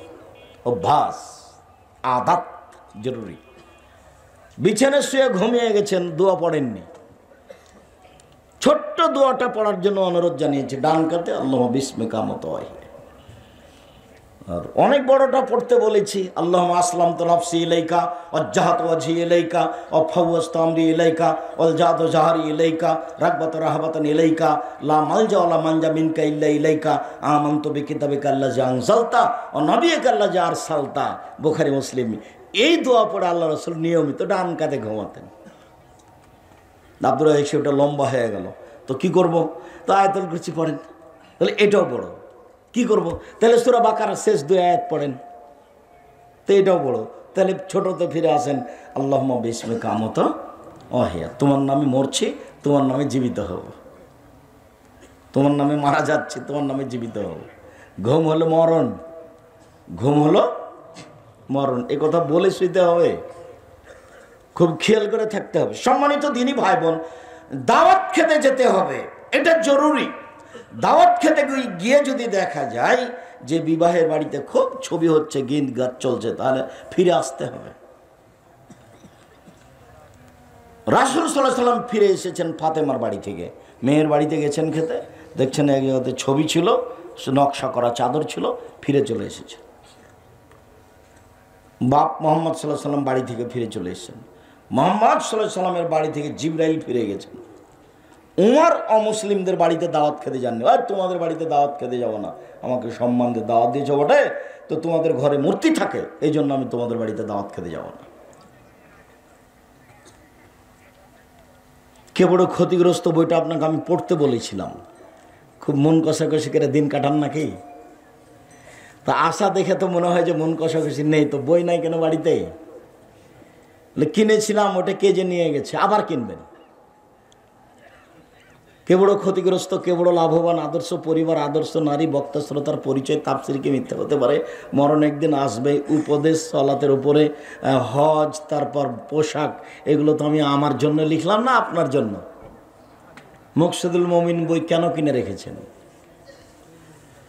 সম্মানিত দিনী ভাই বোন, রাসূল সাল্লাল্লাহু আলাইহি ওয়াসাল্লাম বললেন, ও ইসাল্লামু হিয়া, সাক্ষাৎ হলে সালাম দিতে হবে। আগে যে সালাম দেয় সে সবচেয়ে ভালো মানুষ, যে পরে সালাম দেয় সে হলো সবচেয়ে খারাপ মানুষ, হলো কৃপণ শয়তান। ও খালি দেখে ও দিচ্ছে কিনা, ছাত্রটা দিচ্ছে কিনা, ও তো গরিব মানুষ, সালাম দিচ্ছে কিনা, দেয়নি তো চলে গেছে দুজনই, ওদিকে চলে গেছে, এদিকে সালামই হয়নি। মিশরে ওরা প্রায় সবাই সিগারেট খায়, ওরা প্রায় সবাই দাড়ি চাঁচে। মিশরে ওরা সবাই সবাইকে সালাম দেয়। ওরা এখনো বুঝতে পারেনি যে মন্ত্রীকে সালাম দিতে হবে পরে আর ভ্যান চালককে সালাম দিতে হবে আগে। এটা ওরা বুঝেনি। ওরা মনে করে যে আমি মন্ত্রী হলে কি হবে, দেখা হলে ভ্যান চালককে কি বলতে হবে, আসসালামু আলাইকুম। ও আমার কাছে সালামের হকদার মুসলমান হিসাবে, ভ্যান চালক হিসাবে নয়। মন্ত্রীও আগে সালাম দেয় কাকে, ভ্যান চালককে। কথা বোঝাতে পারিনি মনে হয়। মেথর যে ওকে সালাম দিচ্ছে মন্ত্রী আগে, তো মেথরকে মন্ত্রী আগে সালাম দিচ্ছে কেন? মেথর হিসাবে নয়, মন্ত্রী জানে যে এ কি, এ মুসলমান। বুঝতে পারেননি কথা? সালাম দিতে হবে, উত্তর দিতে হবে, জরুরি। ও ইসমিত হয়ে যা আদাসা, হাঁচি ছাড়লে উত্তর দিতে হবে, তবে আগে তাকে আলহামদুলিল্লাহ বলতে হবে। তখন আপনি বলবেন এরহামাকাল্লাহ, বলতে আপনি বাধ্য। কিন্তু যার হাঁচি এসেছে সেও আলহামদুলিল্লাহ বলতে বাধ্য। কথা বুঝাতে পারিনি। আচ্ছা, সলাতের মধ্যে যদি হাঁচি আসে তখন আপনি আলহামদুলিল্লাহ বলবেন, এ কথাই ঠিক, আমি আপনার পাশে থেকে বলতে পাবো না এরহামাকাল্লাহ। বুঝা গেল না কথা? মনে হয় সলাতের মধ্যে আপনার হাঁচি এসেছে, আপনি কি করবেন? আলহামদুলিল্লাহ বলবেন। আমি কি করব? আমি কোনো উত্তর দিতে পাবো না এখানে। উত্তর দিলে মানুষের মুখামুখি কথা হয়ে যাবে। এখন মানুষের মুখামুখি কথা চলে না, এখন একমাত্র কার সাথে কথা চলছে? উপরওয়ালার সাথে। কাজে এখানে আর কোনো কথা ঢুকবে না, যার কারণে নিজের ভাষায় দোয়া করা যাবে না। সৌদি আরবের লোকেরাও নিজের ভাষায়, আরবি ভাষায় দোয়া করতে পাবে না। সবাইকে রাসূলের মুখের ভাষা দিয়ে দোয়া করতে হবে, আল্লাহর কথা দিয়ে, কোরআন মাজিদ দিয়ে দোয়া করতে হবে। সম্মানিত দিনী ভাই বোন, রাসূল সাল্লাল্লাহু আলাইহি ওয়াসাল্লাম বলেন ইনশাআল্লাহ হয়ে যায় কাবা। আরেকজন মুসলমানের কল্যাণ চাইতে হবে যখন লোকটা বাড়িতে নেই। এইসব কথার দাম দিবে কে? প্রতিবেশীর কল্যাণ চাওয়া। প্রতিবেশীর কল্যাণ চাইতে পারি না এই জন্য যে আমার দল করে না, ও ভিন্ন দল করে। প্রতিবেশীর কল্যাণ চাইতে পারি না এই জন্য যে ও খালি আমার বদনাম করে। প্রতিবেশীর কল্যাণ আমি চাইতে পারি না এই জন্য যে ও আমার বিরুদ্ধে মিথ্যা সাক্ষী দিয়েছে। তো তাহলে কেমনে প্রতিবেশীর সাথে চলবেন? আল্লাহ রাসূল বলছেন আসলে গাবা, যখন প্রতিবেশী থাকবে না তখন তার জন্য কল্যাণের দোয়া করতে হবে। সম্মানিত দিনী ভাই বোন, আব্দুল্লাহ ইবনে আব্বাস রাদিয়াল্লাহু তাআলা আনহু বলেন, দেখালেন নবী সাল্লাল্লাহু আলাইহি ওয়াসাল্লাম একজন পল্লীর বেদুইন মানুষের সাথে দেখতে গেলেন। আল্লাহর নবী এউদহু, তাকে দেখতে গেলেন অসুস্থ। আল্লাহর নবী গরিব থেকে গরিব, মেথর থেকে মুচি, মুচি থেকে মেথর, এরকম লোকের বাড়িতে যেতেন। এটা তার নিয়মিত চরিত্র ছিল এবং তার বাড়িতে গিয়ে খেতেন মুহাম্মদ সাল্লাল্লাহু আলাইহি সাল্লাম নিজে। তো যখনই তিনি কোনো মানুষকে, অসুস্থ মানুষকে দেখতে যেতেন, তখন তিনি গায়ে হাত দিয়ে বলতেন লাবাস লাবাস তহরুন ইনশাআল্লাহ, কোনো সমস্যা নেই, ভালো হয়ে যাবে ইনশাআল্লাহ। এটা হলো প্রথম কথা। এক কথা থেকে অনেক বড় করে দেন। ডাক্তার তো আর জানে না এই কথা বলতে, ওর তো শুধু খালি ও প্রেসক্রিপশন লিখলে 1000, তারপরে চিকিৎসা থাক, পরে চিকিৎসা। আর ওই ওষুধ লিখে দিবেন যে ওষুধের সাথে তার কোম্পানির সম্পর্ক আছে। মানে ও জাহান্নামে চলে গেছে, ঢোকেনি কেন? মরেনি এই জন্য। সব জায়গায় তার প্রতারণা, লিখা থেকে প্রতারণা, পড়া থেকে প্রতারণা, ওষুধ থেকে প্রতারণা। যে রোগী কি হলো তার সাথে তার চিন্তা নেই, শুধু টাকা। এই পড়া পড়তে হবে না, এই পড়া আমি পড়তে নিষেধ করিনি, তবে এই চরিত্র নিয়ে পড়তে হবে না। সেদিনও বলেছিলাম ফুলকোটে যে এই যে বালিয়াদিঘির বা বগুড়ার বা শাহজাহানপুর থানার একটা ছেলে ভালো শিক্ষা অর্জন করেছে, লন্ডন থেকে ডাক্তারি পাস করে এসেছে, আপনার পিজি হাসপাতালের বড় ডাক্তার, 2-3 লক্ষ টাকা মাসে বেতন।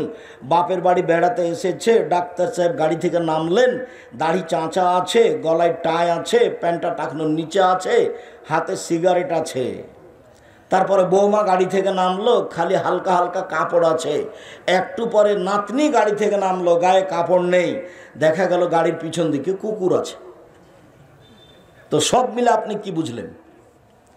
আর সারাদিনে যা ইনকাম করেছে তা কোম্পানিকে ফাঁকি দিয়ে আর লোককে ফাঁকি দিয়ে প্রতারণা দিয়ে ইনকাম করেছে। বলেন কি হলো সব মিলে? আরে ও বাপমা করে চিল্লাচ্ছে, সে লোকটা রোগী লোকটা কত ব্যস্ত, আর ও কোম্পানির ওষুধ লিখে দিল। ও জানে যে এর চেয়ে ভালো ওষুধ আছে, ও খুব ভালোভাবে জানে যে এর চেয়ে ভালো ওষুধ আছে, জাহান্নাম কিনেই নিয়েছে। আয়াতুল কুরসি পড়লে যেমন আল্লাহ নবী বলছেন যে কেউ যদি ফরজ সালাতের পরে আয়াতুল কুরসি পড়ে তো জান্নাতে চলে গেছে, তো ঢোকেনি কেন বলে মরেনি এই জন্য। এ তো প্রতারক, বিদ্যার নামে জাতিকে প্রতারণা দেয়, এ আবার কি জান্নাত? প্রতিবেশীর কল্যাণ কামনা করতে হবে। রাসূল সাল্লাল্লাহু আলাইহি সাল্লাম ওই বেদুইন মানুষের গায়ে হাত দিয়ে বলে লাবাসা তৌর ইনশাআল্লাহ, কোনো সমস্যা নেই, ভালো হয়ে যাবে। তো পল্লীর মানুষ তো পড়াশোনা জানে না, অশিক্ষিত মানুষ, তখন বলছে কাল্লা, না না না, কখনো নয়। আরে তাফুর আলা শাইখিনাল হুম্মা, বৃদ্ধ মানুষের উপরে জ্বর 103 ডিগ্রি 5 ডিগ্রি, একবারে গায়ে জ্বর ফেটে যাচ্ছে, আর আপনি বলছেন যে ভালো হয়ে যাবে, কোনো সমস্যা না। আল্লাহ নবীর কথাটা উল্টা ভেবেছে। তখন আল্লাহ রসুল বলল আচ্ছা ঠিক আছে, নাম তুমি যেটা বলছো সেটাই। তারপর আল্লাহ রসুল চলে গেলেন বুখারী মুসলিম। আয়েশা রাদিয়াল্লাহু তাআলা আনহা বলেন, আল্লাহর নবীর কাছে কেউ যখন অসুস্থতার কথা বলতো, এমসাহু বিয়ামিনিহি, ডান হাত দিয়ে তার শরীরটা বোলাতেন। ডান হাত দিয়ে অসুস্থ মানুষের গায়ে ডান হাত লাগাবেন, এই ছেলে এই থামো, ডান হাত লাগাবেন আর বলবেন আজহিবিল বাস, রোগ দূর করো, অশ্ফে, আরোগ্য দাও, আন্তা সাফি, তুমি আরোগ্য দাতা, লা শেফা, কোনো আরোগ্য নেই, ইল্লা শেফাও কা শেফান, তোমার আরোগ্য তো আরোগ্য, লাইগদর সাকামা, এমনভাবে ভালো করে দাও যাতে এর কোনো রোগী না থাকে। মুখস্থ আছে তো? সবাই যে হ্যাঁ বললেন কি না বুঝলাম না, মুখস্থ নাই তো অসুস্থ মানুষের বাড়িতে, বিয়ের বাড়িতে, দলীয় মানুষের বাড়িতে কি বলেন?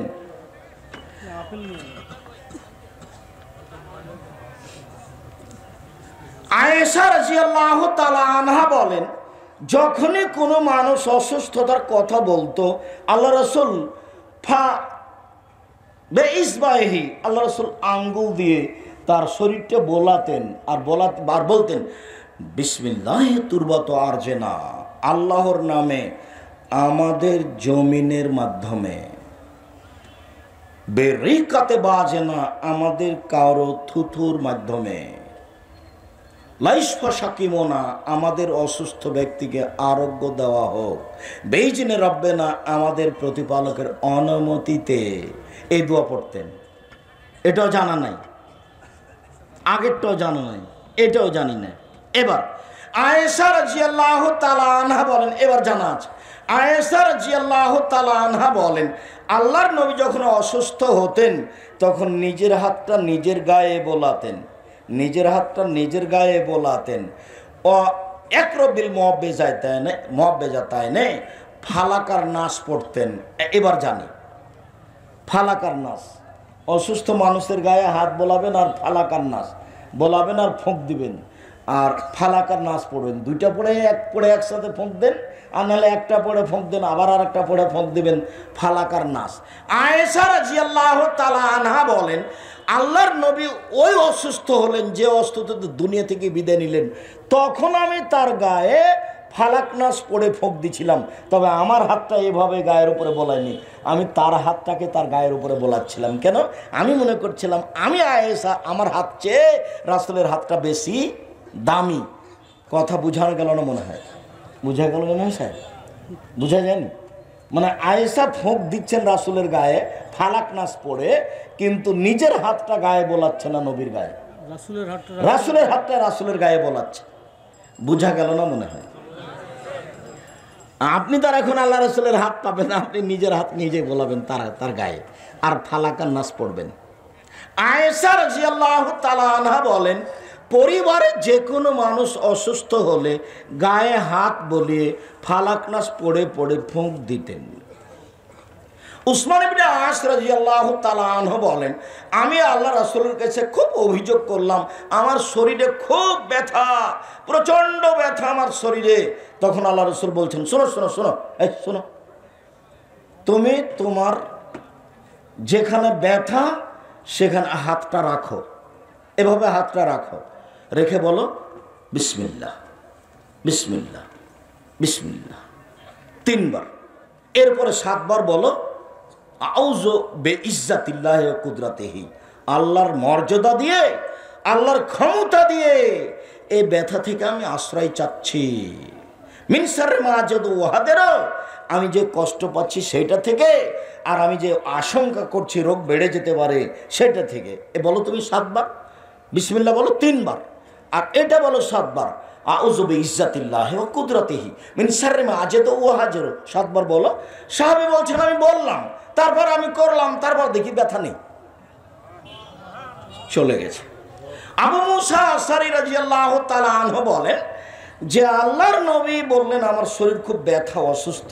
তো জিবরাইল চলে এসেছেন। জিবরাইল এসে বলছেন ইস্তাকাইতা মুহাম্মদ সাল্লাল্লাহু আলাইহি ওয়াসাল্লাম, আপনি আপনার শরীরের ব্যথার কথা বলেছেন? কারণ নাম জি। এবার জিবরাইল ফুঁক দিচ্ছেন আমাদের নবী। এবার জিবরাইল ডাক্তার, এতক্ষণ আল্লাহর নবী নিজে ছিলেন, আয়েশা রাদিয়াল্লাহু তাআলা আনহা ছিলেন। এবার জিবরাইল বলছেন বিসমিল্লাহ আর কি কা, আমি আল্লাহর নামে আপনাকে ঝাড়ফুঁক করছি। মিন কুল্লি শাইইন ইউযিকা, সব কিছু হতে যে জিনিস আপনাকে কষ্ট দেয়। মিন শাররি কুল্লি নাফসিন, প্রত্যেক খারাপ ব্যক্তি হতে। ও আইনিল হাসিদিন, প্রত্যেক হিংসুক চক্ষু হতে, যে চক্ষু হিংসা করে। আল্লাহ ইয়াসফিকা, আল্লাহ আপনাকে আরোগ্য দিবে। বিসমিল্লাহ আরকিকা, আল্লাহর নামে আপনাকে আমি ঝাড়ফুঁক করছি। এটা মনে আছে? আব্দুর রাজ্জাক সাহেব, এগুলো তো আমরা কোনোদিন শুনিনি। তো দুয়ার বইয়ে তো দেওয়া আছে, তো শোনেননি মানে? দুয়ার বইয়ে তো দেওয়া আছে। এইবার চলেন, আল্লাহর নবী বলছেন, আবু হুরায়রা রাদিয়াল্লাহু আনহু বলছেন আল্লাহর নবী হোসেন এবং হাসানের মাথায় হাত দিতেন, এভাবে কপালে হাত দিতেন, দিয়ে বলতেন আইজাকুমুল্লাহ বিকালিমাতিল তাম্মা বিকালিমাতিল্লাহি তাম্মা মিন কুল্লি শাইতানিন হাম্মা আমিন কুল্লি আইনিন লাম্মা আইদুকুমা বিকালিমাতিল্লাহি তাম্মা। তোমরা দুই ভাইয়ের ব্যাপারে আল্লাহর পূর্ণ কালেমা দিয়ে আল্লাহর কাছে আশ্রয় চাচ্ছি। মিন কুল্লি শাইতানিন হাম্মা, প্রত্যেক শয়তান হতে এবং বিষাক্ত হিংস্র প্রাণী হতে। অমিন কুল্লি আইনিন লাম্মা, আর প্রত্যেক বিষাক্ত বদনজর হতে। বদনজর খুব খারাপ জিনিস, খবরদার বাচ্চার এই কপালে টিপ দিয়ে বাচ্চাকে বাইরে নিয়ে যাবেন না। কথা বোঝা গেল না?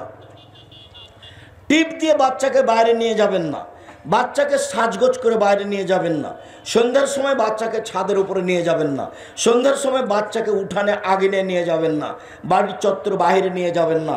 শয়তানের নজর পড়তে পারে, মানুষের নজর পড়তে পারে বদনজর। বদনজর এমন একটা জিনিস, আল্লাহ নবী বলছেন যদি কোনো জিনিস ভাগ্যকে ভেঙে ফেলে দিতে পারতো তো বদনজরই পারতো। খালি আপনি বাড়িতে নিয়ে এসেছেন ছেলে, আর বাচ্চা একবারে বমন করে তুলে মরে মরে পেশাব পায়খানা, মনে হচ্ছে এখনই চলে যাবে, তার নামে বদনজর লেগেছে।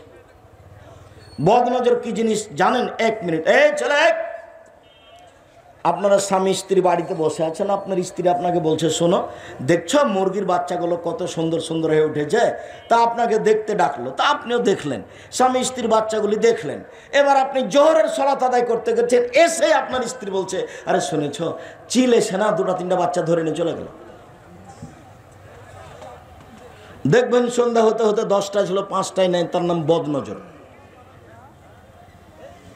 সম্মানিত দিনী ভাই বোন, আমি আপনাদেরকে অনুরোধ জানাচ্ছি, রাসূল সাল্লাল্লাহু আলাইহি ওয়াসাল্লাম উম্মু সাহেবের বাড়িতে গেলেন তাকে দেখার জন্য। দেখতে গিয়ে খুব কাঁপছে, থরথর থরথর করে কাঁপছে। তখন আল্লাহ রাসূল বললেন কি হয়েছে তোমার? তখন বলছে আল্লাহুম্মা, গায়ে খুব জ্বর, লা বারাকাল্লাহু ফিহি, আল্লাহ যেন এত বরকত না দেয়। তখন আল্লাহ রাসূল বলছেন লা তুসবিল হুমা, ছি ছি ছি ছি ছি, জ্বরকে গালি দিও না। ফাইন্নাহা তুযহিবু খাতায়া বানি আদম কামা ইয়াযহিবুল কিরু খাবাসাল হাদিদে। মানুষের গায়ের জ্বর মানুষের পাপকে মিটিয়ে দেয়, যেভাবে কামারের ভাটি লোহা এবং সোনা চাঁদি থেকে ময়লা দূর করে দেয়। কামারের ভাটি যেমন ময়লা দূর করে দেয় সোনা চাঁদি থেকে, তেমনি ভাবে এই মানুষের গায়ের জ্বর মানুষের যত পাপ আছে সবকে মিটিয়ে দেয়। রাসূল সাল্লাল্লাহু আলাইহি ওয়াসাল্লাম বলেন যখন মানুষের গায়ে অসুখ বিসুখ জ্বর ব্যাধি হয়, মানুষ যখন চিন্তিত হয়, দুরারোগে আক্রান্ত হয়, তখন ইকাফিরুল্লাহ তাআলা সাইয়াতিহি, আল্লাহ তাআলা তার সব পাপকে মিটিয়ে দেন। ও তাহুত্ত কামা তাহুত্তু সাজারাত রাকাহা, যেমনভাবে গাছের পাতা যখন শুকিয়ে যায় তখন top top top top top top করে পাতা যেমন ঝরতে থাকে, মানুষ যখন বিপদে পড়ে, মুমিন পুরুষ নারী গায়ে যখন জ্বর হয় তখন তার পাপগুলি এভাবে ঝরতে থাকে।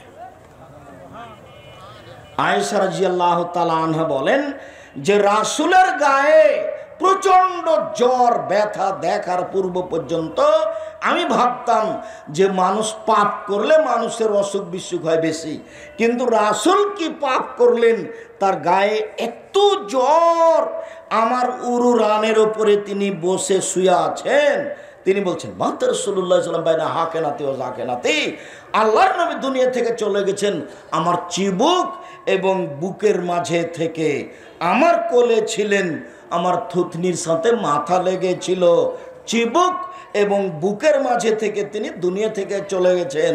আমার একটা আনন্দের বিষয় যে যখন তিনি আমার বুকের উপরে ছিলেন তখন আমার ভাই আব্দুর রহমান মেশাক নিয়ে বাড়িতে ঢুকলেন, তো তার মেশাকের দিকে তাকাচ্ছেন, তা আমি বললাম মেশাক নেবেন?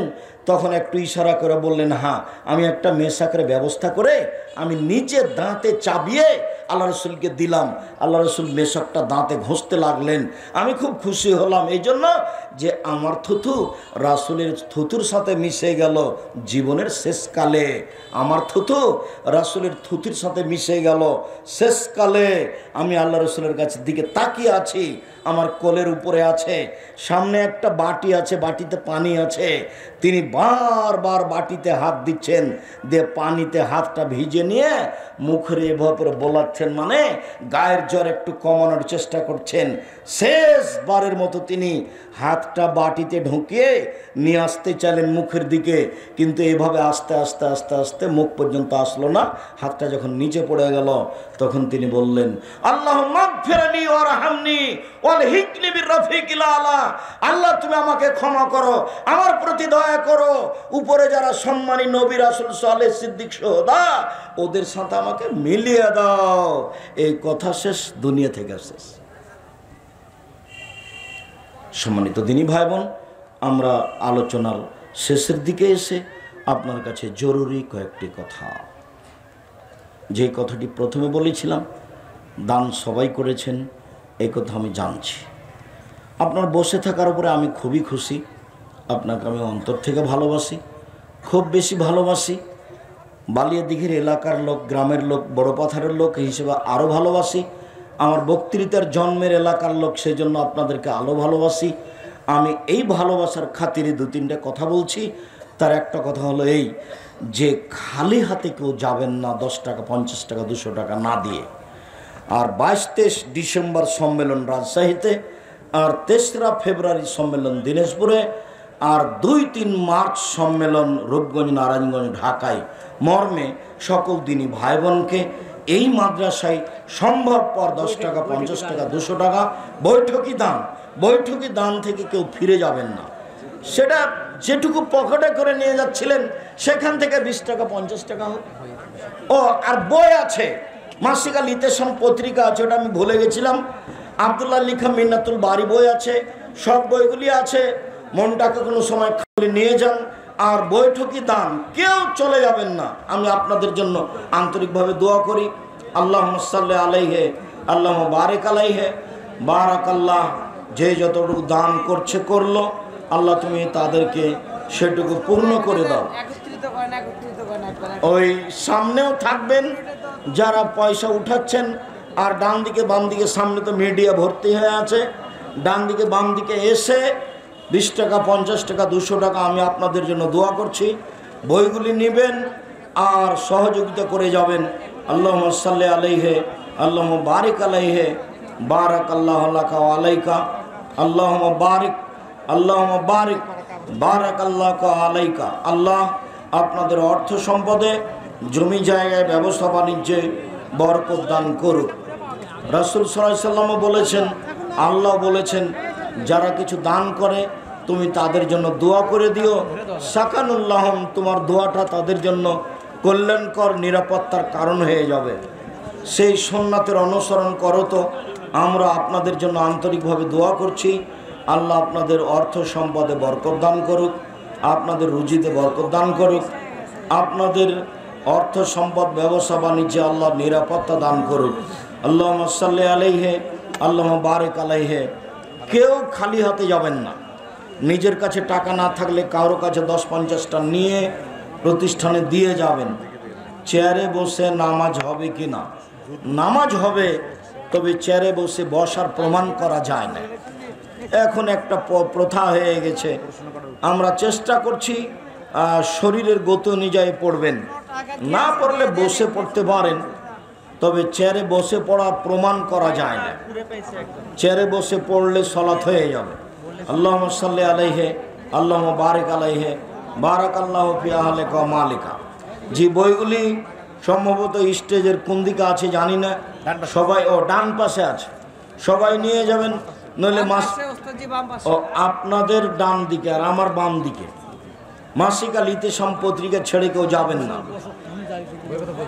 স্ত্রী পরহেজগার, কিন্তু স্বামী একই ঘরে যদি ধূমপান ও টিভি দেখে, তাহলে ওই ঘরে স্ত্রীর নামাজ হবে কি? টিভি চলাকালীন পড়া যাবে না, টিভি বন্ধ করে সালাত আদায় করতে হবে। আপনি স্ত্রী হিসাবে চেষ্টা চালিয়ে যান। যা ক্ষতি করছে এর জন্য সে জবাবদায়ী হবে, তাকে জবাব দিতে হবে। জনৈক আলেম সৌদি আরবে গিয়ে জান্নাতের সুগন্ধি পেয়েছেন। এগুলো সব মিথ্যা। জান্নাতের সুগন্ধি পাবে, ধর্ম পাগল হয়ে গেছে নাকি? জান্নাতের সুগন্ধি পাবে, অহেতুক মিথ্যা কথা। ধর্মকে বিকৃত করায় না। কি এটা? ফুটবল বিশ্বকাপের জার্সি পরে সালাত পড়লে সালাত কবুল হবে কি? সালাত কবুল হবে। এটা হলো ইহুদি খ্রিস্টানদের নীতি। ও কখন কখন ইহুদি খ্রিস্টান হয়ে গেছে নিজেই বুঝেনি। ওতে পেশাব করে দেওয়া দরকার। তোমার মাথার চুল যে উপরে আছে এরকম ভাবে চতুর্দিক ছাটা আছে, তুমি কখন যে ইহুদি খ্রিস্টান হয়ে গেছো? রাস্তাঘাটে যদি তোমাকে কিছু বলার মতো পরিবেশ থাকতো, তাহলে আমি যে তোমাকে কি বলতাম তা আমি হিসাবই করতে পারি না। তার মানে আমি তোমাকে পশু প্রাণী মনে করি। কষ্ট নেওয়ার কিছু নেই। তুমি কেন এভাবে মাথার চুল ছোট করলে? তুমি কেন আর জার্সি পরছো? এ কোন কথা? ওতে পেশাব করে দিতে হবে। ঘৃণিত জিনিস ইহুদি খ্রিস্টানের নীতি। কোরআন তেলাওয়াতের সময় সিজদা আসলে ও শুকরিয়া সিজদা দিতে চাইলে আল্লাহ আকবার বলে সিজদা দিব, নাকি উঠার সময় আল্লাহ আকবার বলেই যাবেন, আল্লাহ আকবার বলে উঠবেন? সালাতরত অবস্থায় যদি পাশের কোনো ব্যক্তি রাসূল সাল্লাল্লাহু আলাইহি সাল্লামের নাম নেই, সেক্ষেত্রে সালাতরত অবস্থায় রাসূল সাল্লাল্লাহু আলাইহি সাল্লামের প্রতি দুরূদ পড়তে হবে? জি না। সালাত শেষে মাসনুন দোয়া পড়ার সময় পাশের কেউ সালাম দিয়ে চলে যায়। অনেক সময় কেউ যদি পাশের সালাম দেয়, তাহলে আঙ্গুলটা এইভাবে উঠাবে, মুখে কিছু বলা হবে। সালাত অবস্থায় কেউ সালাম দিলে উত্তর হলো এইভাবে, দেখেন আঙ্গুল উঠানো হলো। এক আঙ্গুল সব ঠিক কিছু এক আঙ্গুল। মসজিদের মুয়াজ্জিন যদি দেরি করে আসে, তাহলে সবাই তাকে ধমকায়, গালিগালাজ করে, তার সম্পর্কে গীবত করে। তার কি হবে? সবাই পাপী। মুয়াজ্জিন ইমামের উপরে আপনি এত ক্ষিপ্ত কেন? কয় টাকা দেন আপনি? তাকে নিয়মের উপরে থাকতে হবে, এটাই ঠিক। ইমাম হচ্ছে জিম্মেদার আর মুয়াজ্জিন হচ্ছে আমানতদার। নির্ধারিত সময়ে তাকে আজান দিতে হবে, এটা তার উপর আমানত। আপনারা বলেন, যদি দেখা যায় যে চলছে না, তাহলে ওকে পাল্টে আরেকজন রাখেন। এইভাবে গালিগুলোজ ধমকানো যাবে না। ছোট দিনে আপনার জোহরের নামাজ কেউ 12টায় পড়তেছে, কেউ 1টায় পড়তেছে, কেউ 1:15 পড়তেছে, কেউ 1:30টায় পড়তেছে। ছোট দিনে যে বিভিন্ন সময় পড়ছে, কেউ 12:30, কেউ 1:45, কেউ 1টা, কেউ 1:15, কেউ 1:30। হ্যাঁ, 12:30টায় সময় হয়ে যায়, এটাই ঠিক। 12টা 15-20 সময় হয়ে যায়, এটাই ঠিক। চেষ্টা করবে প্রথম সময়ে পড়ার, আউয়াল সময়ে সালাত আদায় করতে আল্লাহ রাসূল বলেছে। তবে 1টা পর্যন্ত, 1টা 10-15 পর্যন্ত প্রথম টাইমই আছে, 1:30টা প্রথম টাইম নয়, তো আসরের কাছে চলে গেছে। আইনে রাসূল বইয়ে কালেমা নেই কোন। ও কেন? কালেমা মানে কি? মানে ওই 5টা কালেমা ওইভাবে আল্লাহ রাসূল বলেননি, সেই জন্য নেই। ওইভাবে প্রমাণ দেওয়া যাবে না তো। কালেমা তাওহীদ, কালেমা তামজিদ, কালেমা আর কি যেন এরকম ভাবে আছে, আমারও জানা নাই। কেউ যদি দান সাদকা করে আর যদি নামাজ না পড়ে, তাহলে কি তার দান সাদকা কবুল হবে? মাঝে মধ্যে পড়ছে, ওকে আরও পড়ার জন্য চাপ দিতে হবে। একটা আরেকটার উপরে চাপিয়ে আরেকটা বাতিল করা হবে না। ওকে সালাত আদায় করতে বলেন আর দান করার জন্য অনুরোধ করেন। বাবা মা ছোটবেলায় আকিকা দেয় নাই, এখন আর আকিকা দিতে হবে না। 7 দিনের পরে আকিকা নেই, পুরাতন কথা, এটাই ঠিক। 7 দিনের আগেও নেই, 7 দিনের পরেও নেই। যে যাই বলুক, হাদিস জয়ীফ আশ্রয় নিয়ে কোনো লাভ নেই। যেমন 7 ভাগে আঁকি কি কুরবানি চলে না, ঠিক এটাও তাই। মৃত মা বাবার নিয়তে সন্তান উমরা হজ করে দিতে পারবে? জি না, উমরা করতে পারবে না, হজ করতে পারবে, তবে আগে ছেলেকে হজ করতে হবে। যেই বাপ মা বা যারই নামে হোক, কেউ যদি কারো নামে হজ করতে চায়, তাহলে আগে নিজেকে কি করতে হবে? হজ করতে হবে। 1 বছর নিজেকে করে নিতে হবে, পরের বছরে যাবে। বাপের নামে করুক, মায়ের নামে করুক, দেশবাসীর কারো নামে করুক, ওমরা নয়, কারো নামে ওমরা নেই। আমার উপার্জনের মধ্যে মধ্যে হালাল হারাম দুইটাই আছে। আমার করণীয় কি? আপনি হারাম থেকে বেঁচে আসেন, এটাই করণীয়। চেষ্টা চালান। অনেক বক্তা আপনাকে গালি দেই, তো ভালো, ওই গালির যদি আমি হকদার হই তাহলে ঠিকই, আর যদি না হই তাহলে আমার হবে নেকি, আর এটা তার উপরে ফিরে যাবে। আরেকটা অংশ আছে, কিন্তু বলেন না কেন? ও, আমি কোনোদিন কারো ব্যাপারে কথা বলা প্রয়োজন মনে করিনি, কাজেই আমি কোনোদিন বলিনি। আমি একবার ইন্ডিয়াতে এক লোক আমার নামে বিজ্ঞাপন পোস্টার, ইশতেহার, বিজ্ঞাপন ছড়িয়েছিল বিরুদ্ধে। তো বলছে আপনি একটু তার জন্য মুখ খুলবেন না? তা আমি বললাম যে আমার তো প্রয়োজন নাই, আর ও এভাবে আমাকে পিছে হটাতে পারবে না। ও মানুষের কাছে ধুয়ে যাবে, ধুয়ে। ও মানুষের, আর বিশ্বের বাঙালি এক চাটিয়ে চেয়ে আছে ভালোবাসা দিয়ে আব্দুর রাজ্জাক বিন ইউসুফ। যারা গালি দিছে, আল্লাহ তুমি তাদের হেদায়েত করো, আর গালিটাকে আমার জন্য রহমত করে দাও। আমার কারো ব্যাপারে প্রতিশোধ নেওয়ার প্রয়োজন নেই। আমি কেক বিক্রি করি, আমার কেক অনেকেই খাওয়ার জন্য নেই, ও জন্মদিনের জন্য নেই। তুমি তো আর জন্মদিনের জন্য তৈরি করো নি, বাস কোনো সমস্যা নেই। জন্মদিনের জন্য যদি তুমি তৈরি করো তাহলে বিপদ আছে। না, ওটা তুমি লিখে দিও না, ও তোমার কাছ থেকে কিনে নিয়ে যা লিখবে। আমি ব্যবসা করি, ব্যবসা করতে কাস্টমার সাথে প্রতারণা করছি। যাদের সাথে প্রতারণা করছি তাদের সাথে আর দেখা হয় না, এই জন্যই প্রতারণা করা হবে না। লাভ ডবল করো, কিন্তু প্রতারণা যেন হয় না। লাভ ডবল করাও জায়েজ, ওটা হাদিস বুখারী মুসলিম। কিন্তু চলন্ত বাজার কাপড়টার দাম 150, তুমি নিলে 300, 150 নিলেও 50 টাকা লাভ আছে, তুমি নিলে 300, এর নাম প্রতারণা। তখন ব্যবসা 6 মাসের মধ্যে বাইরে খেয়ে যাবে। আমি অনেকদিন বলে থাকি যে বায়তুল মোকাররম ঢাকাতে মসজিদের চতুর্দিকে সবাই কাপড় বিক্রি করে, তো একজন বলে পাঞ্জাবি আর আরেকজন বলে 3000, মানে পাঞ্জাবি দাম 3000। তো ওরা সারাদিনে সন্ধ্যা পর্যন্ত অনেক পাঞ্জাবি বিক্রি করেছে। এখন বাড়ি যাচ্ছে আর খুব গল্প করছে, আর চা খাচ্ছে, গল্প করছে। 3 মাস পরে দেখবেন লোকটাও নয়, দোকানও নেই। ও কোথায় হারিয়ে গেছে? প্রতারণাতে ব্যবসা করবেন না। বইগুলি সবাই নিয়ে যাবেন, স্টেজের বাম পাশে কেউ খালি যাবেন না, অন্তত মাসিক আল ইতিসাম পত্রিকা। সূরা ফাতিহা পর আমাদের আমিন ও কি ফেরেশতাদের আমিন মিলে গেলে গুনাহ মাফ হয়।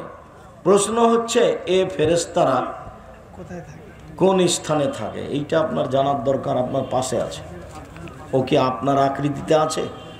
আপনার চিন্তার প্রয়োজন আছে। আসসালামু আলাইকুম শেখ, আমি একজন গাড়ি চালক। সালাতের সময় হলে আমি কি গাড়ি চালানো অবস্থায় কি সালাত আদায় করব? না, ফরজ সালাত আপনি গাড়ি থামিয়ে আদায় করেন। নফল সালাত চালানো অবস্থায় করতে পারেন, নিরুপায় সেটা ভিন্ন কথা, তবে গাড়ি থামিয়ে ফরজ সালাত নেমে আদায় করবেন। শীতের রাতের কিছু আমল শিখিয়ে দেন।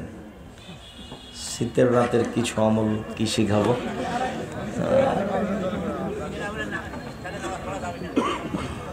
জি, শীতের দিনে এমনি বলতেছি, খালি শোনেন, কথা বলেন না। তাহাজ্জুদ পড়েন, কষ্ট করে উঠেন, অনেক নেকি হবে। রাতে কোরআন তেলাওয়াত করেন, সুবহানাল্লাহি ওয়া বিহামদিহি বেশি বেশি পড়েন, সুবহানাল্লাহি ওয়া বিহামদিহি সুবহানাল্লাহিল আযীম। বিচারের মাঠে নেকির পাল্লাতে সবচেয়ে ভারী নেকি ভালো আচরণ। ভালো আচরণ কি জিনিস? ভালো কথা, ভালো কর্ম, এটা সবচেয়ে ভারী নেকি। এরপরে যেটা ভারী নেকি সেটা হলো সুবহানাল্লাহি ওয়া বিহামদিহি সুবহানাল্লাহিল আযীম। এর কোনো বার নাই, যে যা পারেন পড়েন। সুদের টাকায় মসজিদের টাইলস নেওয়া যাবে কি? জেনে শুনে লাগাবেন না। যে টাকা দিয়েছে তাকে জিজ্ঞাসা করার প্রয়োজন নেই যে এটা কিসের টাকা। আপনি লাগিয়ে দেন, আপনি নেকি পাবেন, কাজে মসজিদে সালাত চলবে, ও নেকি পাবে না। কিন্তু আপনি জানছেন সুদের টাকা দিয়ে গেল, তখন আপনি মসজিদে লাগায়েন না। আপনি নিজে থেকে জিজ্ঞাসা করার প্রয়োজন নেই। মাসিকের পর ব্যবহৃত জামা ও বিছানা না ধুলে নামাজ হবে কি? এইটা আপনার একটা গুরুত্বপূর্ণ জিজ্ঞাসা। স্বামী স্ত্রী মিলনের পরে বিছানা ধোয়ার প্রয়োজন নেই। স্বামী স্ত্রী মিলনের পরে ছায়া, জামা কাপড়, আপনার শাড়ি, এগুলো ধোয়ার প্রয়োজন নেই। বিছানা তো বহু দূরের কথা, ও তো হিন্দুদের কাজ হয়ে গেল। শুধুমাত্র শুক্র কীট যেখানে লেগেছে সেইটুকু ভিজে কাঁচা থাকলে পানি দিয়ে ধুয়ে দেন, আর শুকিয়ে গেলে তো গেছে, আর কোনো কথা নেই। আপনি নিজে গোসল করবেন, এটা প্রয়োজন। সন্ধ্যা রাতে মিলনের পরে সকালে ফজরের টাইমে গোসল করেন, কোনো সমস্যা নেই। অজু করে ঘুমাবেন। জি, জানাজার সালাতে কিরাত কি জোরে পড়তে হবে?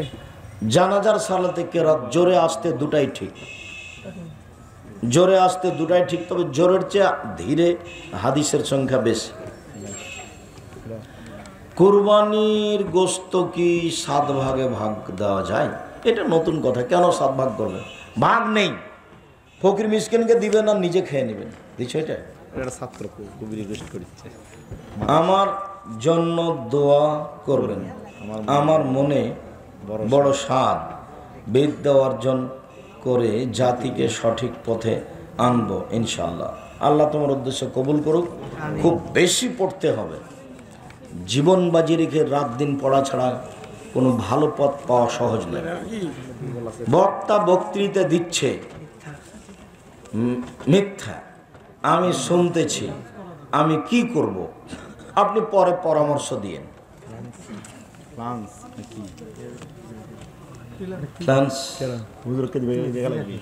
এটা বুঝি না। শুকরিয়া, জাযাকুমুল্লাহ খাইর।